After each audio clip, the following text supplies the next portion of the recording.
اعوذ باللہ من الشیطان الرجیم بسم اللہ الرحمن الرحیم۔ انسان کو کبھی بھی مایوس ہو کر دعا کرنا نہیں چھوڑنا چاہیے۔ مایوسی گناہ ہے کیونکہ مایوسی کفر کی طرف لے جاتی ہے۔ مایوسی سے بچنا چاہیے۔ ایک حدیث میں نبی کریم صلی اللہ علیہ وآلہ وسلم نے فرمایا ہے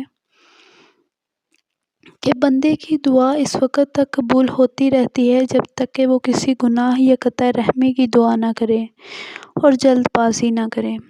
صحابہ کرام نے دریافت کیا کہ جلد بازی کا کیا مطلب ہے؟ تو آپ صلی اللہ علیہ وآلہ وسلم نے فرمایا، جلد بازی کا مطلب یہ ہے کہ یوں خیال کر بیٹھنا کہ میں اتنے عرصے سے دعا مانگ رہا ہوں، اب تک قبول نہیں ہوئی، یہاں تک کہ مایوس ہو کر دعا چھوڑ دے۔ یہ مسلم ترمذی میں یہ حدیث موجود ہے۔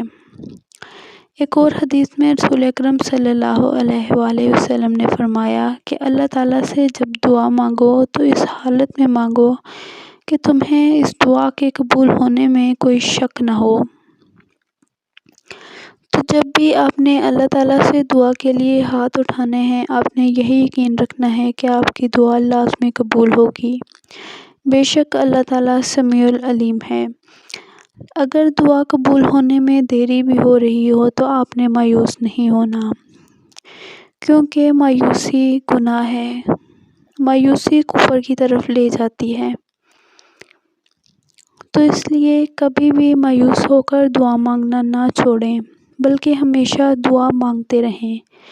ایک فقیر کی مثال ہی لے لیں کہ وہ فقیر اگر کوئی راستے میں کبھی آپ کو مل جائے تو وہ آپ کے پیچھے پڑ جاتا ہے، مانگتا رہتا ہے اور مجبوراً آپ کو اسے دینا ہی پڑتا ہے کہ دے کر ہی آپ کی جان چھوٹے گی۔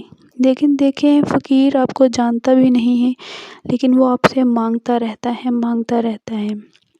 تو آپ تو اپنے اللہ تعالیٰ کو جانتے ہیں کہ اللہ تعالیٰ ہی عطا کرنے والا ہے، اللہ تعالیٰ ہی ہر چیز پر قادر ہے۔ تو آپ بھی اللہ تعالیٰ سے مانگتے رہیں، کبھی بھی دعا کرنا نہ چھوڑیں، دعا سے تقدیر بدل جاتی ہے۔